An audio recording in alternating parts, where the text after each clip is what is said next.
Petrol तुम्हारे बाप के यहाँ से आई, शुद्ध पेट्रोल तुम्हारे बाप के यहाँ से आई, शुद्ध पेट्रोल है ये नहीं आता इसमें तो कहां से आई। क्या सत्ता में आते ही जनता के वोटों से चुने गए प्रतिनिधियों की भाषा की मर्यादा टूट जाती है?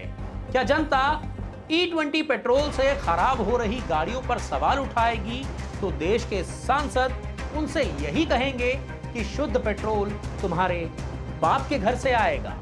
जी हां, ये हम नहीं कह रहे, बल्कि ये बदजुबानी की है मध्य प्रदेश के रीवा से बीजेपी के सांसद जनार्दन मिश्रा ने। एथेनॉल मिले पेट्रोल से जनता परेशान है, आंदोलन किए जा रहे हैं और सांसद जी तो लोगों पर भड़ास निकालते हुए मर्यादा को तार तार कर रहे हैं। और अब उनके इस बयान से पूरे के पूरे देश में बवाल हो रहा है। कांग्रेस ने इसे सत्ता की ठसक और कुर्सी का अहंकार करार दिया है। आखिरकार जनार्दन मिश्रा ने क्या कहा है, क्यों कहा है और क्यों उनका विवादों से पुराना नाता रहा है, आपको समझाते हैं। मौका था रीवा एयरपोर्ट से नई फ्लाइट्स चलने का। भोपाल और कोलकाता के लिए नई उड़ानों की शुरुआत हो रही थी। सांसद जनार्दन मिश्रा इस कार्यक्रम में शामिल होने पहुंचे थे। कार्यक्रम में देश की आर्थिक स्थिति और सरकार की एथेनॉल नीति पर बात करते करते सांसद जी का पारा चढ़ गया। देश में E20 यानी एथेनॉल मिलावटी पेट्रोल को लेकर जनता में गुस्सा है। लोगों की गाड़ियां खराब हो रही हैं और लोग सड़कों पर आंदोलन कर रहे हैं। इसी आंदोलन पर भड़कते हुए सांसद जनार्दन मिश्रा ने सारी मर्यादाएं लांघ दी और भरे मन से उन्होंने जो कहा वो आप खुद सुनिए। मोदी जी कहा था कि एथेनॉल मिलावा 20%, तो आंदोलन हो रहा है कि नहीं एथेनॉल न चली, केवल शुद्ध पेट्रोल चली। शुद्ध पेट्रोल तुम्हारे बाप के यहाँ से आई, शुद्ध पेट्रोल है ये नहीं आता इसमें तो कहां से आई। सोचिए, जो जनता टैक्स देती है, जो जनता इन्हें चुनकर संसद में भेजती है, उसी जनता के सवाल पूछने पर सांसद जी ऐसी भाषा में बात कर रहे हैं। सांसद जी के इस बयान के सामने आते ही मध्य प्रदेश की राजनीति में हड़कंप मच गया और कांग्रेस के प्रदेश अध्यक्ष जीतू पटवारी ने इस बयान का वीडियो शेयर करते हुए बीजेपी सरकार पर सीधा हमला बोला। जीतू पटवारी ने लिखा, ये सत्ता की ठसक है, ये जनमत की कुर्सी का अहंकार है और ये पेट्रोल की मार से पीड़ित देश के नागरिकों से सीधे सीधे नफरत है। कांग्रेस का सवाल है कि जब देश में करोड़ों लोग E20 पेट्रोल से अपनी गाड़ियां खराब होने से परेशान हैं, उनका माइलेज गिर रहा है और उनका इंजन सीज हो रहा है, तब सरकार में बैठे लोग उनकी परेशानी सुलझाने के बजाय उन्हें गालियां क्यों दे रहे हैं।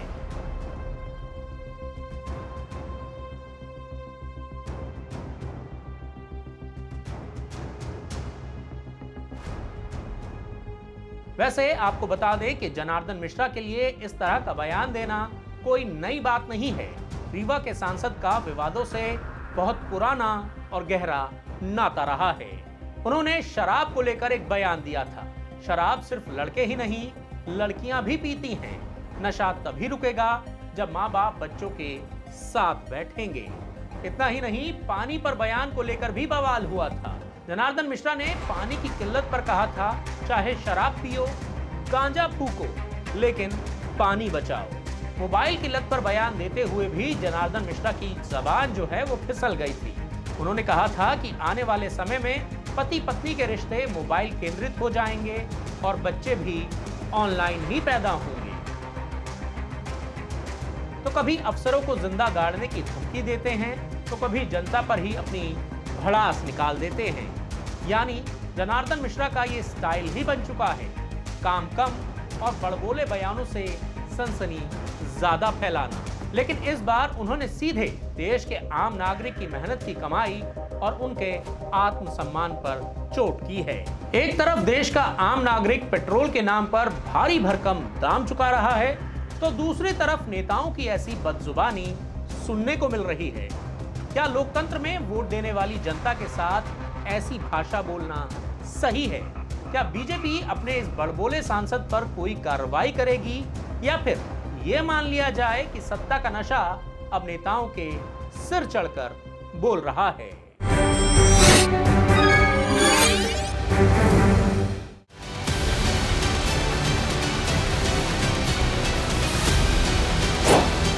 योगी का राहुल अखिलेश पर वार।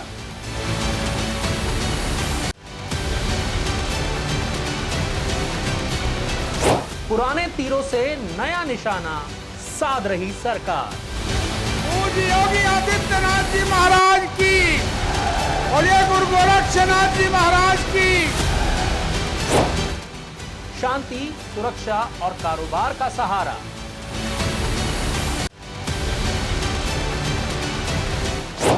क्या है योगी सरकार का नया पैंतरा?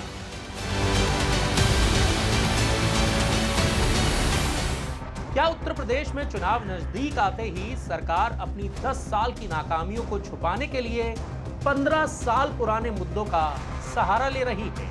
मुख्यमंत्री योगी आदित्यनाथ कभी सिद्धार्थनगर में 311 करोड़ की परियोजनाओं का उद्घाटन करते हैं तो कभी लखनऊ में हर घर तिरंगा के मंच से हुंकार भरते हैं, लेकिन भाषणों का लब्बो-लुबाब एक ही रहता है, राहुल गांधी और अखिलेश यादव पर तीखे हमले। योगी जी का नया नारा है, अब कर्फ्यू नहीं, कारोबार चलता है। लेकिन सवाल ये उठता है कि क्या 10 साल की अपनी सरकार के काम और खामियों पर जवाब देने की जगह 15 साल पुराने इतिहास को खंगाल कर चुनावी जीत की खोज क्यों की जा रही है? आखिर राम मंदिर के नाम पर उठे चंदे के सवालों से लेकर सड़कों पर भरे पानी तक किन किन नाकामियों को छुपाने का खेल चल रहा है? 2017 के पहले समाजवादी पार्टी इसको बैन कर देती थी। हमने कहा नहीं, बैन नहीं होगा, हम सुरक्षा देंगे और पुष्प वर्षा करने के लिए मैं स्वयं वहां जाऊंगा। पिछले 9 वर्ष में कोई दंगा नहीं हुआ, कोई कर्फ्यू नहीं। आज यूपी में कर्फ्यू नहीं, दंगा नहीं। अब यूपी में सब चंगा है। हर व्यक्ति अपने काम धंधे में लगा है, अपना व्यवसाय कर रहा है। बेटी की सुरक्षा में कोई सेंध नहीं लगा सकता। व्यापारी की संपत्ति पर कोई जबरदस्ती कब्जा नहीं कर सकता है। बहनों और भाइयों, 2017 के पहले ये सब नहीं था। 2014 के पहले देश के अंदर कांग्रेस ने इतना ही नकारात्मक वातावरण बनाया हुआ था। देश के बाहर युवा नहीं जा सकता था, पहचान का संकट था। एक भ्रष्ट देश के रूप में, कमजोर देश के रूप में कांग्रेस ने भारत की पहचान पे धब्बा लगाया था।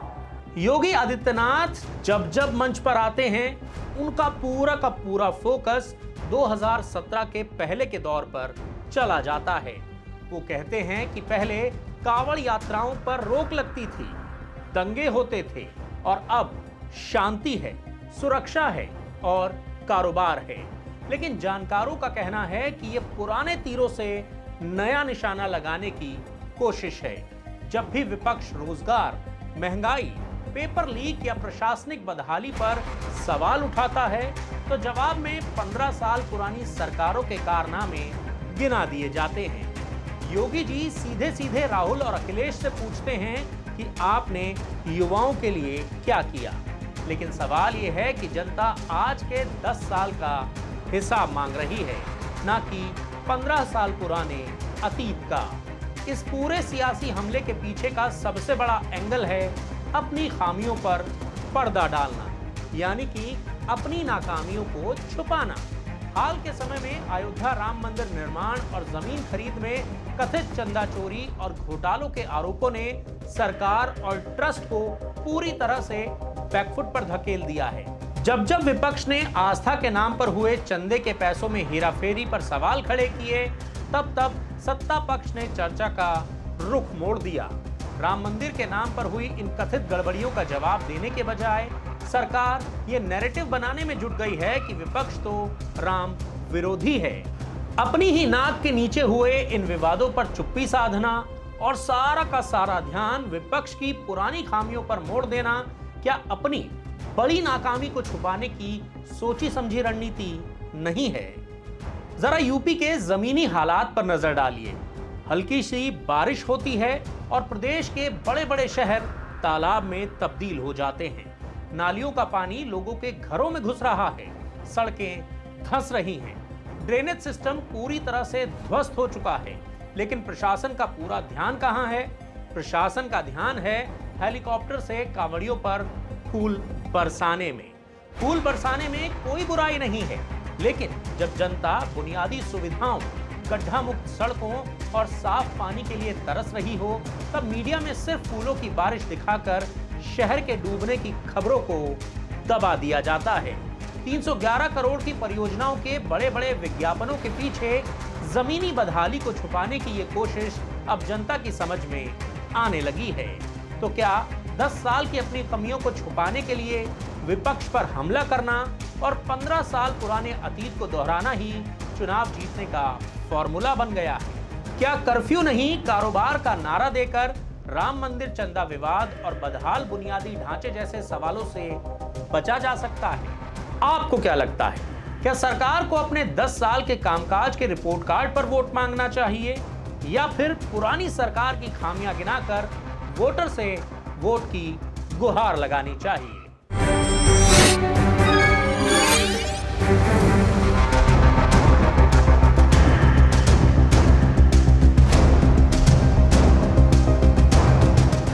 उत्तर प्रदेश की सियासत में अक्सर ये चर्चा चलती रही है कि बीजेपी और बहुजन समाज पार्टी के बीच कोई अंदरूनी तालमेल है। विपक्षी दल बार बार बीएसपी पर बीजेपी की बी टीम होने का ठप्पा लगाते रहे हैं, लेकिन चुनाव नजदीक आते ही बीएसपी के भावी उत्तराधिकारी आकाश आनंद ने इस पूरे नैरेटिव को छिन्न भिन्न कर दिया है। 2 साल बाद हाथरस की धरती पर कदम रखते ही आकाश आनंद ने सीधे डबल इंजन सरकार की धज्जियां उड़ा दी। उन्होंने भरे मन से आरोप लगाया कि दूसरों के काम पर अपना झंडा लगाना बीजेपी की आदत है। काम कोई और करता है और फीता ये लोग काटते हैं। हाथरस की रैली में आकाश आनंद का पूरा फोकस बीजेपी सरकार के उन दावों पर था जिन्हें भुनाकर पार्टी चुनाव जीतती रही है।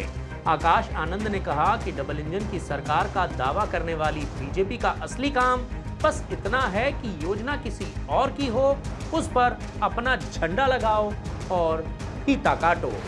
एथनॉल पेट्रोल के मुद्दे पर केंद्र सरकार को घेरते हुए उन्होंने कहा, ये लोग जनता को 110 रुपए लीटर में गन्ने का रस बेच रहे हैं। 60 रुपए का पेट्रोल बहुत महंगा हो गया था इन सब के लिए। 60 रुपए का पेट्रोल, गाड़ी चलाना बंद कर दी। अरे बोला कि इतना महंगा पेट्रोल है, अर्थव्यवस्था बिगड़ जाएगी। और आज जिसका पेट्रोलियम मंत्रालय ही नहीं है, वो ही जाके कागजों पे साइन करके बोल रहा है मैंने E100 ले आया, आज आपको मिलावटी तेल मिलेगा। आज भी E20 का मिलावटी पेट्रोल का तेल, पेट्रोल का भाव 110 रुपया कर दिया है। गन्ने का रस 60 रुपए में पेट्रोल मिलता था, आज 110 रुपए में गन्ने का रस बेच रहे हैं। इसके बाद उन्होंने बीजेपी के ड्रीम प्रोजेक्ट एक्सप्रेसवे की पोल खोल कर रख दी। आकाश ने कहा कि देश में सबसे घटिया एक्सप्रेसवे बीजेपी के राज में बने हैं। पूर्वांचल और बुंदेलखंड एक्सप्रेसवे इसका जीता जागता सबूत है। वहीं दूसरी तरफ मायावती के शासन में बना आगरा नोएडा एक्सप्रेसवे है, जिस पर इतने सालों बाद भी एक भी गड्ढा नहीं दिखता।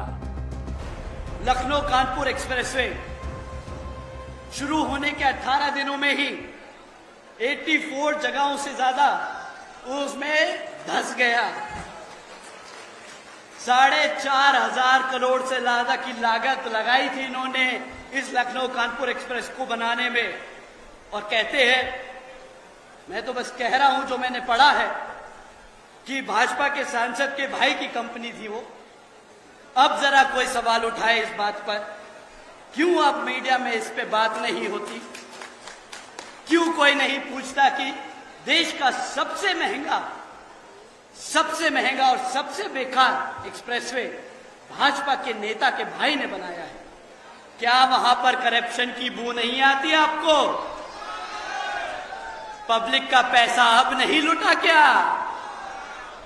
साथियों, ये आपके लिए है सवाल करना। अब आप इनसे सवाल जरूर कीजिएगा कि कैसा बना है कानपुर लखनऊ का एक्सप्रेसवे। आकाश आनंद ने बीजेपी के विकास के दावों की तो हवा निकाली ही। इसके अलावा आकाश आनंद ने सपा और कांग्रेस को भी नहीं बख्शा। ताकि बसपा पर किसी एक दल का समर्थक होने का आरोप ना लगे। आकाश ने राहुल गांधी और अखिलेश यादव दोनों नेताओं को सीधे अंकल कहकर संबोधित किया। आकाश ने कहा, मैं 30 साल का हूं और अखिलेश जी 50 साल के। 50 साल के बुजुर्ग को अंकल नहीं कहूंगा तो और क्या कहूंगा। इसके साथ ही साथ उन्होंने सपा के पीडीए यानी कि पिछड़ा, दलित और अल्पसंख्यक फॉर्मूले पर भी तंज कसा और कहा कि जैसे गिरगिट रंग बदलता है वैसे ही सपा के पीडीए का मतलब भी बदलता रहता है। रही बात सपा के राष्ट्रीय अध्यक्ष आदरणीय अखिलेश अंकल जी की, मैं पूरी इज्जत से, पूरे आदर सम्मान से उनका नाम ले रहा हूं। उनकी उम्र अब हो गई है। अगर मैं 30 साल का लड़का 50 साल के वक्त आदमी को अगर अंकल नहीं कहूंगा तो फिर क्या कहूं, आप ही बताएं। तो हमारे लिए तो वो बड़े अखिलेश भैया, अखिलेश अंकल हैं, अखिलेश भैया नहीं, अखिलेश अंकल हैं।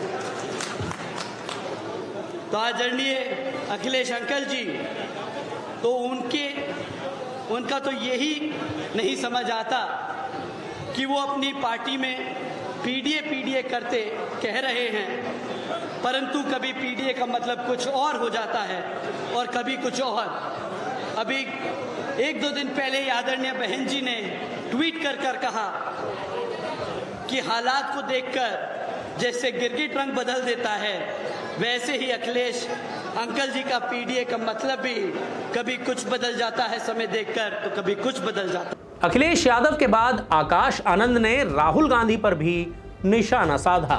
राहुल गांधी को लेकर आकाश आनंद ने कहा, राहुल अंकल हाथ में संविधान की किताब लेकर घूमते हैं, अगर उसे पलट कर देखें तो अंदर के पन्ने खाली मिलेंगे।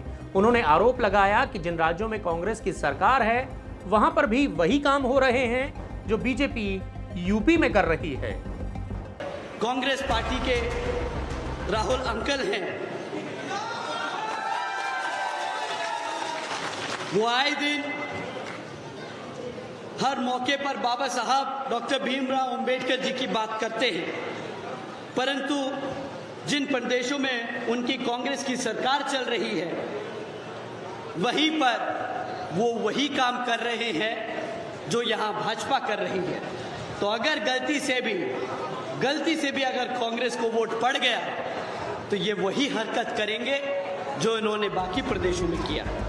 आकाश आनंद बीजेपी, सपा और कांग्रेस पर तो निशाना साध रहे हैं, लेकिन उनके इन तीखे बयानों के बीच सबसे बड़ा और सबसे कड़वा सच ये है कि बसपा का जनाधार लगातार गिरता जा रहा है। जरा इन आंकड़ों पर नजर डालिए। साल 2007 में मायावती के नेतृत्व में बीएसपी ने 206 विधानसभा सीटें जीतकर पूर्ण बहुमत की सरकार बनाई थी। 2022 के विधानसभा चुनाव में बीएसपी सिमटकर सिर्फ 1 सीट पर आ गई और वोट शेयर घटकर 12.9% रह गया। हाल ही में पार्टी के इकलौते विधायक उमा शंकर सिंह के निधन के बाद अब यूपी विधानसभा में बीएसपी का एक भी विधायक नहीं है। लोकसभा चुनाव 2024 में भी बीएसपी का खाता नहीं खुला और 2019 की 10 सीटों के मुकाबले पार्टी शून्य पर आ गई, जहां वोट शेयर सिमटकर 9.35% ही रह गया। यानी जो पार्टी कभी यूपी की सत्ता की चाबी अपने हाथ में रखती थी वो आज ऐतिहासिक संकट से गुजर रही है। शून्य विधायकों और शून्य सांसदों के इस दौर में आकाश आनंद का ये आक्रामक रूप बीएसपी कार्यकर्ताओं में जोश भरने की एक कोशिश तो जरूर है, लेकिन क्या अंकल वाले बयानों और बीजेपी सपा पर हमलों से दलित और पिछड़ा वोट बैंक वापस बीएसपी के पाले में लौटेगा? ये बड़ा सवाल है। क्या आकाश आनंद अपनी बुआ मायावती की राजनीतिक विरासत को सहेजकर बीएसपी की वापसी करा पाएंगे? इस पर जो भी आपकी राय है कमेंट करके अपनी राय हमें जरूर बताएं। इसके अलावा इस वीडियो को शेयर करना और लाइक करना ना भूलें। इसके साथ ही साथ हमारे YouTube चैनल द फेडरल देश को भी सब्सक्राइब कर लीजिए, लाइक कर लीजिए और नोटिफिकेशन की घंटी भी दबा दीजिए। तो आज के इस वीडियो में इतना ही।